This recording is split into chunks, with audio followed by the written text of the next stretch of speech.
Now, Dr. Watson, how about the Devil's Foot or the Cornish Horror? It was the spring of the year 1897. Holmes's iron constitution had shown some signs of giving way due to a particularly arduous and nerve-wracking winter. In March of that year, Dr. Moore Agar of Harley Street gave positive injunctions that Holmes get out into the country for a protracted rest.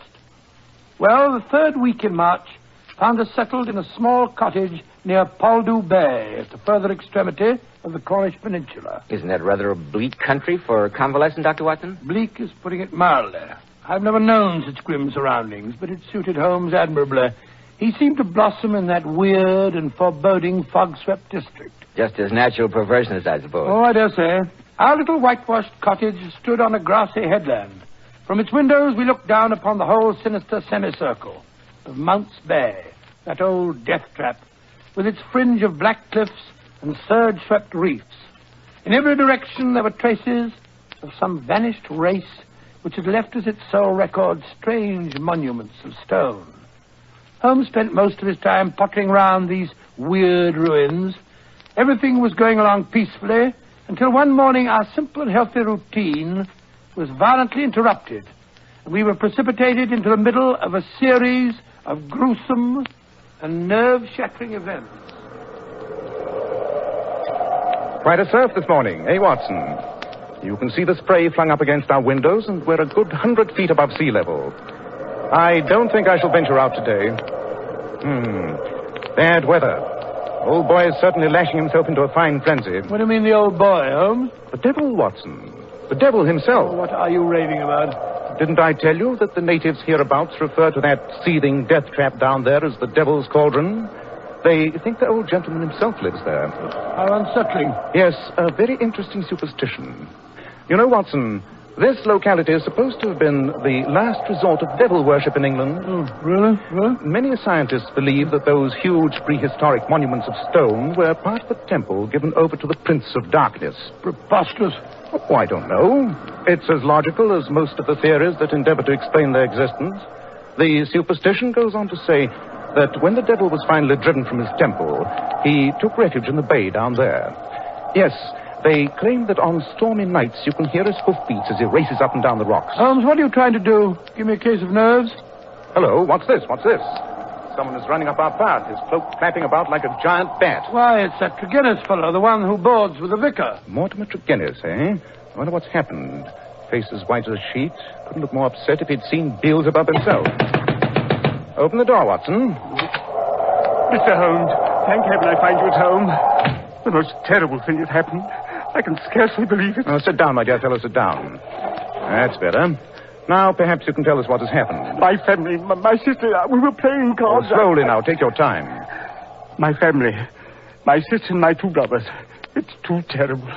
Why, just last night I was with them at the house. Tridanic warfare, it's called. All well and happy. We played cards, and now, without warning, I can't believe... Easy, Tregennis, easy. There's a good fellow. I left them last night. My sister Brenda, my two brothers, Owen and George. What time was that? The clock in the church steeple over at Poldhu was chiming 10 o'clock as I closed the front door behind me. I'd left them all in the card room, laughing and in good spirits. And? This morning, being an early riser, I was out taking a walk before breakfast when Dr. Richards overtook me in his carriage with the news that he'd been sent for on a most urgent call from Tridanic warfare. Something terrible had happened to my family. I jumped in beside him and he whipped up the horses. And what did you find? Oh, Mr. Holmes, it was terrible, ghastly. My two brothers and my sister, there in the card room just as I'd left them. But what a change. What a ghastly change. Yes? Brenda lay back stone dead in her chair. And my two brothers sat on each side of her, laughing and shouting and singing. The senses stricken clean out of them. And all three of them, my poor dead sister and my two demented brothers, retained upon their faces an expression of ghastly horror, a convulsion of terror. How terrible. Yes. Dr. Richard was so overcome at the sight that he fell fainting into a chair. Anyone else in the house besides your sister and brothers? Only Mrs. Porter, the old housekeeper. I presume it was she who found them this morning. Yes. She always goes through the house in the mornings, adding it out before the family comes down. When she reached the card room, the shock was too much for her. She's had a nervous collapse. We had to put her to bed. No wonder. An exceptional case. Most exceptional. That's what we thought. We could find no traces of strangers in or around the house. Nothing was stolen, nothing touched. The vicar believes you are the only one who can solve the case, Mr. Holmes. He insisted I come to you. I shall be only too glad to handle the matter, of course. But first I must ask you a few questions. Anything, Mr. Holmes, anything. To begin with, Mr. Tregennis, why do you live with a vicar, separated from your family? Well, as a matter of fact, we had a slight argument a few years ago about some property it was. But that was all settled long ago. We were on the best of terms. Now, Mr. Tregennis, about last night. Do you recall anything at all that was out of the ordinary? There was one thing that occurs to me. As we sat at the card table, my back was to the window. George was facing me. Suddenly, I saw him look hard over my shoulder out of the window. I turned quickly, and just for a moment, I thought I caught a glimpse of something moving. Man or animal? I don't quite know. My brother said he had the same feeling. It's uncanny, that's what it is. Something came into that room, and that something killed my sister and dashed the light of reason from my brother's mind. Something devilish it was. If that should prove to be the case, I fear I shall be of very little assistance, Mr. Tregennis. But short of wrestling with His Satanic Majesty, I think perhaps we can solve your problem. Come, Watson. We'd best go down to Tridanic Water at once.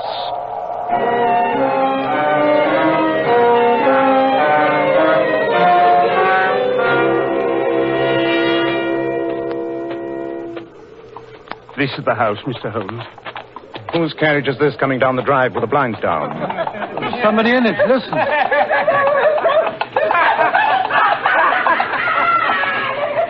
My brothers. My poor brothers. It's Dr. Richard's carriage. He's taking them to Helston Asylum. It's too awful. My poor brother. Easy, Tregennis, easy. Pull yourself together. I'll do my best. Good man. Which are the windows of the card room? This one here. Oh, look out, Holmes. You've upset the watering can. Dear, how clumsy of me. Sorry, Tregennis. I'm afraid I've drenched your boots. No matter, Mr. Holmes, no matter. Shall we go in? Yes. I have seen all I need to see out here. This way. The card room is over here. Do you notice anything, Watson? No, I can't say that I do. This is the card room. I see the window's still open. The housekeeper left it that way, I presume? Yes, she says it was locked on the inside when she came in. Quite so. I think we may close it now. Well, I'll do it, Holmes. No, let me. Candles quite gutted out. Yes, cards still on the table. They have not risen from their chairs, I take it, and you left at 10. That sets the hour of death at some time before 11. Fire burned out. Why a fire? Had they always a fire in this small room on a spring evening? It was cold and damp last night, Mr. Holmes. The fire was lit shortly after my arrival. I see. Well, that seems to be about all. No disturbance of any kind. Strange. Oh, come along, Holmes. Come along. The room gives me the jumps. There's something about the atmosphere. As though death was still hovering in the air. I wonder. Come, Watson. We will return to our cottage. Should anything occur to me, Mr. Tregennis, I shall communicate with you.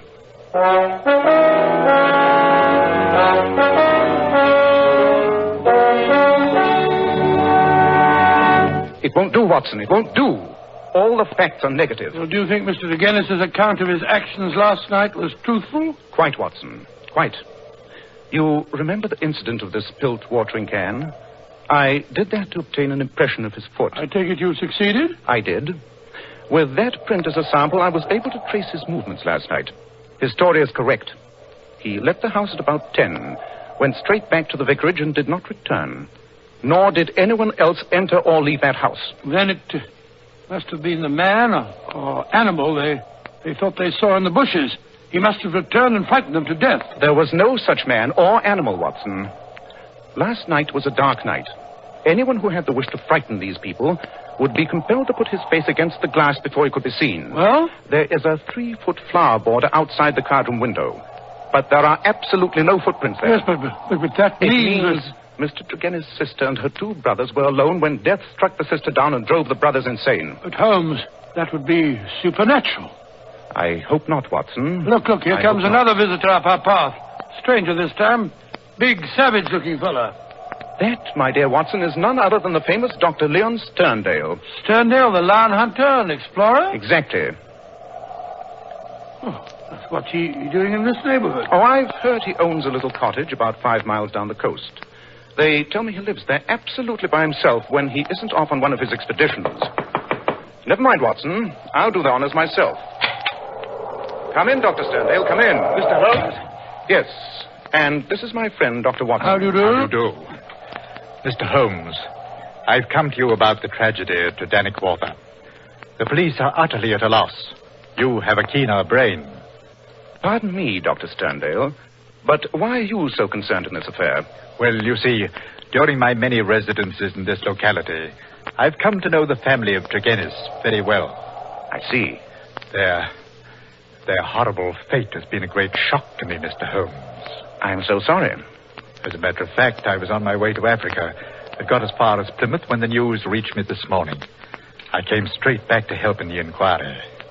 But that would make you lose your ship. One sailed for Africa this afternoon, if I'm not mistaken. I can take the next. When did you last see the Tregennis family, Dr. Sterndale? I saw Brenda, Miss Tregennis, 3 days ago, just as I was leaving for Plymouth. Oh. So you have been in Plymouth for the last 3 days? Yes, in Plymouth. But how did you get the news so quickly? Surely the Plymouth papers didn't carry an account of the matter in this morning's edition? I received a telegram. Telegram? Might I ask from whom? You're very inquisitive, Mr. Holmes. It is my business, Dr. Sterndale. Very well. The telegram was sent by the vicar, Mr. Roundcase. I see. And now, Mr. Holmes, have you reached any conclusions? Conclusions? No. That would be a trifle premature. But I have every hope of bringing this matter to a satisfactory termination. Satisfactory to me, that is. Would you mind telling me if your suspicions point in any particular direction? I do not feel that this is the moment to answer that question, Dr. Sterndale. Ah, and I see that I've been wasting my time. I need not prolong this visit. Good afternoon, gentlemen. Close-mouthed fellow, Dr. Sterndale, isn't he, Holmes? He told me more than he realized, Watson. But he knows even more. How could he if he was in Plymouth? But was he, Watson? That statement is something for us to look into.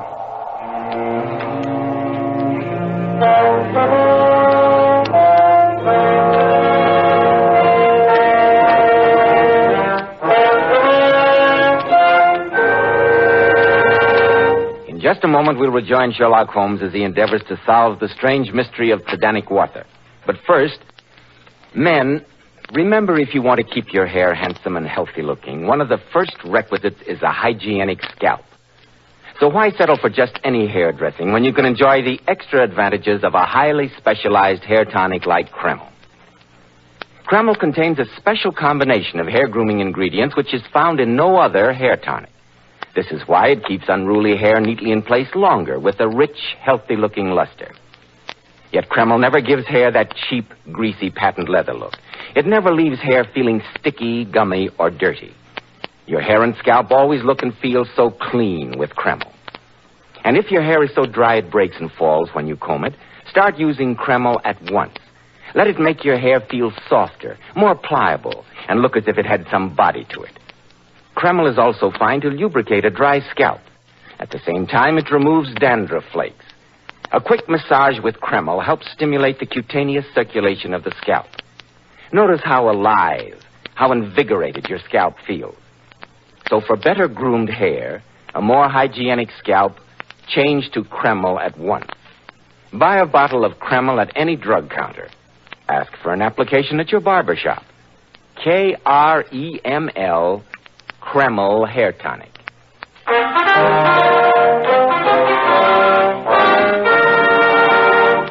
I say, Holmes, must you go on smoking that foul pipe? The atmosphere's so thick I can hardly see across the room as it is. Oh, dear, I feel depressed. Who knows what evil thing is stalking abroad in this neighborhood? Light the lamp, Watson. It's the gathering twilight that makes it gloomy. Rubbish. Look here, Holmes. What about that Dr. Sterndale? Do you think he did it? No, Watson. I've been in communication with his Plymouth hotel. His story was correct.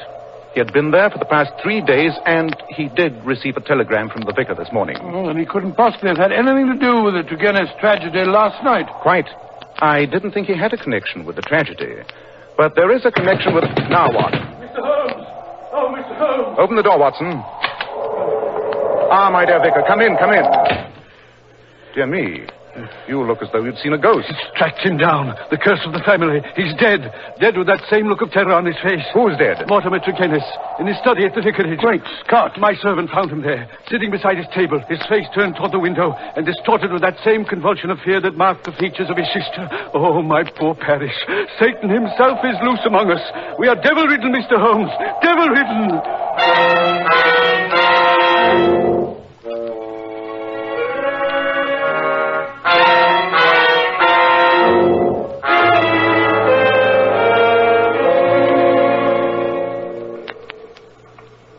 This was his study, Mr. Holmes. Depressing atmosphere. It was worse. I had the servant open the window. He's quite ill from shock, poor fellow. What a terrible look on Turgenis' face, Holmes. The whole body is contorted and convulsed in a very paroxysm of fear. You've never seen death in this form before, Watson? No, never. You know of no poison that would have this effect? Good heavens, no. The lamp is lit. It was burning over an hour. Notice the oil consumed. Yet darkness has just set in. Did anyone call at the vicarage this afternoon? No. I was out myself, but my servant says he let no one in. Then Turgenis was alone when he... I wonder. The window was shut at the time of his death, but the lamp was lit. Curious. The window. Let's see. The window. Yes, by Jove, I think I found something. What's that you're putting in your pocket, Holmes? And the lamp. Of course, the lamp. Notice this powder which has been spilled on the base of the lamp? Red-brown powder. Give me an envelope, Watson. I must have these specks of powder. Why are you so excited about the powder, Holmes? Because it contains the solution of our mystery, Watson. It is the source and the solution.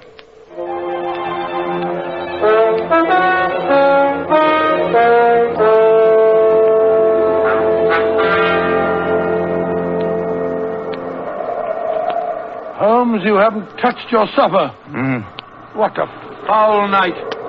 The wind's rising again. Oh, have another cup of tea and be quiet. I don't want to be quiet. I want to talk. I'm tired of waiting here listening to that blasted wind and the roar of the water down there below. Why did you send for Dr. Sterndale? Because he is an authority on obscure African poisons. Poisons? Why are you interested in poisons? Watson, there are two striking points in common in both cases under observation. Yes? In both cases, the atmosphere of the room had a curious effect on the persons who first entered it. The housekeeper and the vicar's servant were both overcome, as was the doctor who was called in. That's right. I hadn't thought of that. The room was still stuffy when we entered it. Right. And in each case, there was combustion going on in the room. The fire in the first case, the lamp in the second, and the lamp was not necessary. It was still daylight when it was lit. Yes, but I still don't see what... Something was burned in each case which produced an atmosphere causing strange toxic effects. An unknown poison. Good heavens. I believe we have a sample of that poison in the brown powder spilled on the base of the lamp. Well, how are you going to prove it? I'm going to burn some of that powder. Notice its effect. Just a small pinch of powder. Yes. Perhaps you'd better leave the room, Watson. Leave you alone in here? Certainly not. I warn you, it's risky. Confound that wind. Come along. Let's get on with it and get it over. Very well. Place your chair opposite mine. Then we can watch each other for developments. If anything alarming happens, we can end the experiment. All right. Come on. I'm ready. Good. I put a pinch of the powder into our lamp. Oh, I say, what a filthy smell. Musky, subtle, nauseous. Listen to the wind, Holmes. I'm afraid. I don't know why.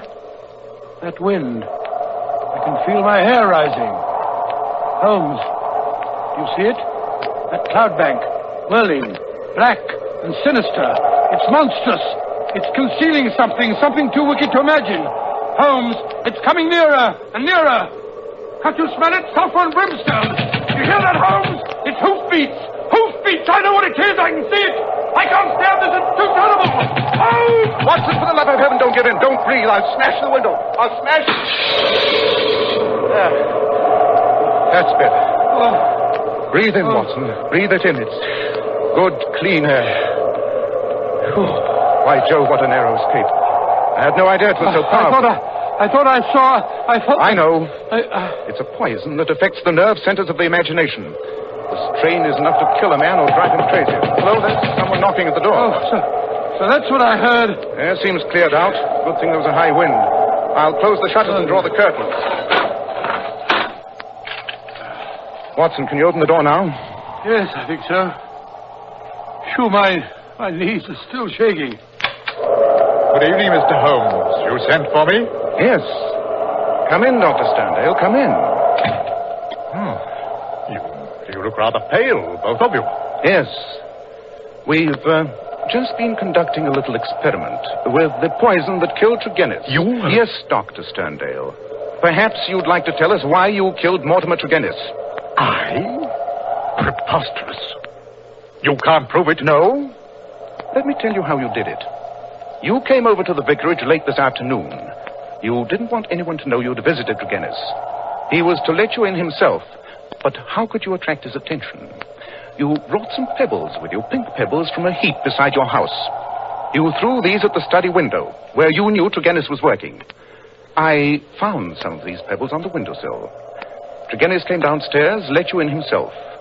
You had a talk with him, made him light his lamp, placed a pinch of the poison powder in the flame, and left.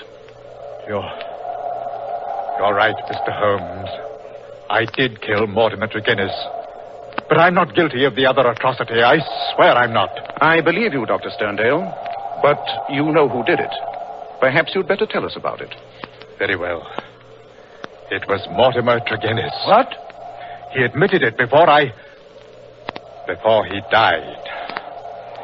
Mr. Holmes, I've been in love with Brenda Tregennis for many years. We were to have been married when my work in Africa was finished.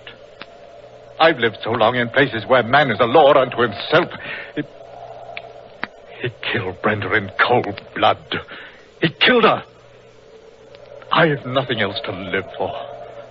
By heaven, I'd do it again. How did Mortimer Tregennis get hold of the poison? It was something unusual, almost unknown. Yes, it was powdered pes diable. Pes diable? Devil's foot, eh? Yes, a root found in Africa. Shaped like a foot, half human, half goat-like. I have the only specimen in England. And you showed it to Tregennis? Yes. He came over the other afternoon when I was packing. He was interested in my African curiosities, particularly this powder. How he took it, I can't say. I thought no more of the matter until I had received the vicar's telegram and learned how they died.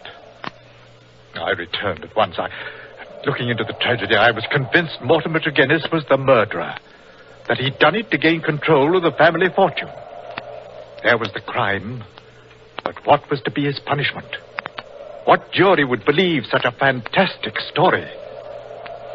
No, I decided to take the law into my own hands. Perhaps if you ever loved anyone, you'll know how I felt. Dr. Sterndale, what were your plans when you set out for Plymouth? I had intended to bury myself in Central Africa. My work is only half finished. Go and finish the other half, Dr. Sterndale. I do not feel called upon to prevent you.